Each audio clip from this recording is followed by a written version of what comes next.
Hello, this evening's one-shot takes us back to the bosom of Jacobean tragedy with Middleton and Rowley's collaboration, The Changeling.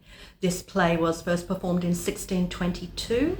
It is set in Spain, and therefore my shot for the evening will be this teeny tiny glass of Madeira. Everything else can come after the shot.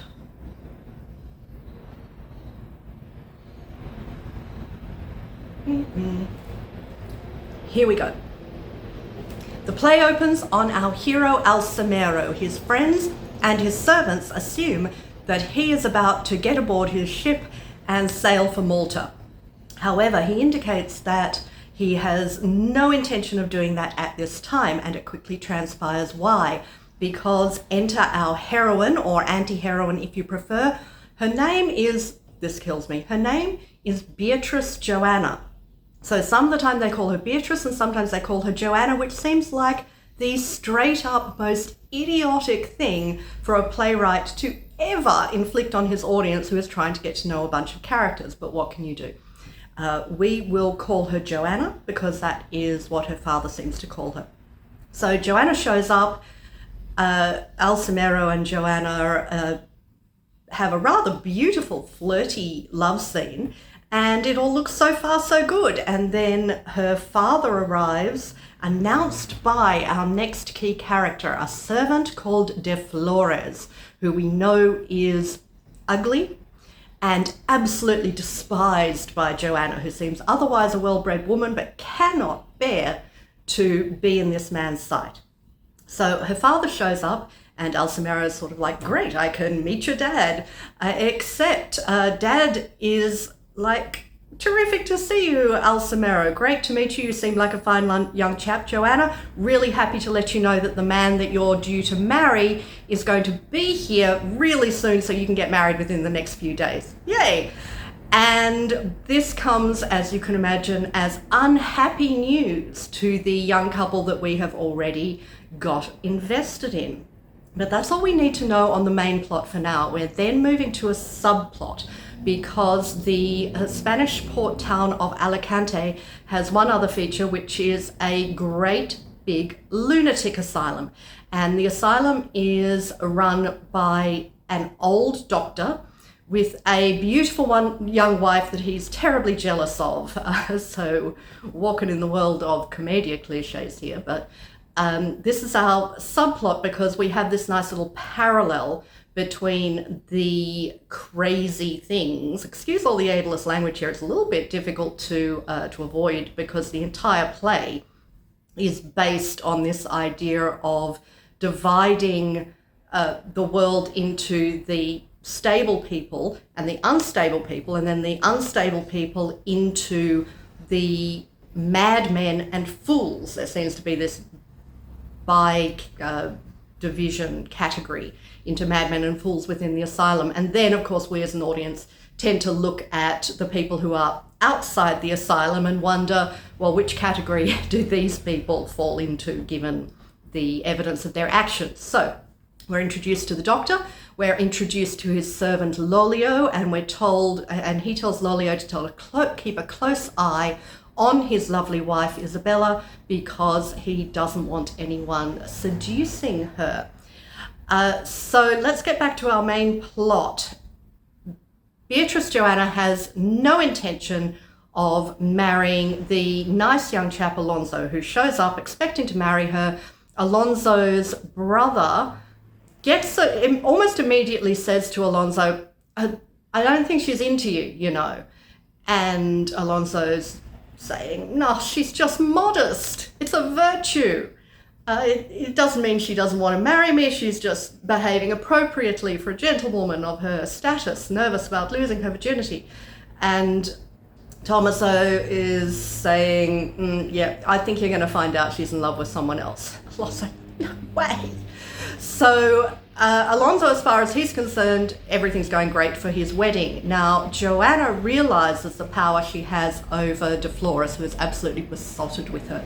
So she very swiftly persuades de Flores to off Alonzo. promising him reward. Now, here's where they get their purposes crossed, because De Flores follows through very quickly, showing Alonzo the magnificent castle that he will be due to inherit, gets him to look out a window and whoop, stabs him in the Jacobean tradition. So Alonzo's dead and the body hidden except for a finger with a diamond ring that De Flores cuts off and takes the ring back to Joanna as proof that he has completed his task. Now, Joanna thinks she's set here. She thinks she's got two birds brutally murdered with one stabby, because she thinks now she'll be able to pay off De Flores, which she has no difficulty doing, lots of money around, and send him away, and she'll never have to look at him again. He can go make his life wealthily somewhere else, and she can present her substitute groom to her father. But De Flores, of course, does not want to be paid with money. Oh no, he has one thing that he wants. And eventually he does persuade Joanna to give it up. And so she is now due to go to her wedding night in a non-virginal state. Now this turns into some very complex, hilariously unmedical, semi-comic scenes, because Joanna, before her wedding night, discovers that her husband-to-be has... once Alonzo is out of the way, Dad thinks he's bolted and is terribly insulted, and so is really very amenable to the idea of this fine young alternate suitor appearing immediately and saving the family's name. Tommaso, Alonzo's brother, on the other hand, is pretty convinced that someone has done something dodgy. But at the moment they can't find Alonzo, so maybe he just left.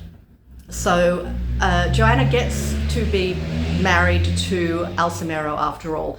She finds in his chambers a potion that says it can tell if a woman is a virgin if you make her drink it. She tries it out on her serving maid, and her serving maid, as the description says, goes through a series of reactions, starting with yawning and then laughing and then falling into a stupor and so on. And Joanna observes this. Now, Alcimero's friend, Jacobean, who's been there from the beginning, starts to get suspicious about Joanna and her virtue and shares his suspicions with Alcimero. So before the wedding night, Alcimero does in fact do what Joanna feared and persuade her to drink this potion, but having seen her maid perform the symptoms, she goes through it and mimics the symptoms and fakes them and passes the test. So Alcimero thinks all is good again. However, she is convinced that he will find her out on their wedding night during the dark act. So she persuades her serving woman to go in her place. So we've got one of these classic Jacobean theatre bed tricks here, where you think you can just substitute another person as long as it's dark. So she makes her woman promise to sneak away by midnight, when Joanna will hop back into bed with her husband and everything will be fine then. However, it looks as if the servant has a bit too much of a nice time, because she hangs about and she does not leave the bridal suite. Now, De Flores takes it upon himself to fix things here by setting fire to a wing of the castle, starting in the maid's room. So it can be assumed that if she's running about unexpectedly, it's because she bolted once her room was on fire. However, he adds an extra layer of surety here, because he and Joanna no longer trust the woman. So he kills her to get her out of the way, leaves her in the burning part of the castle, and Joanna is terribly grief-stricken at the death of her beloved companion servant, and it looks for a moment as if once again they're in the clear. Now, meanwhile, over in the lunatic asylum, two young men and what are their names? Antonio and Franciscus they're both servants in Joanna's father's household. He's obviously the big rig around here. He's in the castle. And they have infiltrated the asylum in order to hit on Isabella. One of them is posing as a fool and one posing as a madman. And the reason that, basically both of them plus Lolio all try to seduce Isabella, but she's a good woman and she rejects them all. And that's really all that happens in that plot. It's just one of those stories that reveals the foolishness of her aged husband to not trust a good woman. The reason this links with the main plot is that when Joanna's father finds out that two of his servants are missing and that they disappeared basically when Alonzo disappeared, he thinks he's found the murderers. So when the disguise of Antonio and Franciscus is discovered in the asylum and they're revealed, he calls up Alonzo's brother Tommaso and says, look, you're right, I believe your brother was murdered. I've found his murderers, here they are. Now, however, meanwhile, our hero, Alcimero, has figured out that there is a shenanigans going on with Joanna, and his friend Jacobean has persuaded him that she's having an affair with Flores. So after loathing him initially, there's been enough going on with those two that she's now kind of, she's into it, and they're continuing to pursue their affair. And that means that Alcimero and Jacobean get to hear them, and Alcimero confronts Joanna with her affair. At this point, he's only accusing her of adultery, but she just caves and reveals the whole thing. She says, in fact, what I'm actually guilty of is murder, and I did it solely to be with you. And he is not in any way willing to countenance this approach to married life. He sees their marriage as destroyed, collapsed, and he locks her in his rooms. He then grabs De Flores and locks him in there too. And at that point, his father-in-law comes in with Tommaso and the servants and says, hey, look, I've uncovered who it was who murdered Joanna's previous fiancé. And Alcemo's like, yeah, you haven't. I have. And the father is saying, oh, no, that's really, it was so close to home. And Alcemo's like, yeah, it really is, more than you realize. And at that point, De Flores stabs both Joanna and himself. They stagger onto the stage. De Flores dies saying it was all worth it. Joanna dies saying, forgive me. And everyone who's left is there to contemplate. The doctor says, oh, I see, my wife, you are in fact one of those rare good women, and I promise to trust you from now on. And Alcimero says, Tommaso, I will henceforth be your brother, and Vermandero, allow me to be your son. And thus we see another one of those thematic examples where the gist seems to be that should you allow a woman any kind of opportunity for sexual autonomy, she's going to become a monster.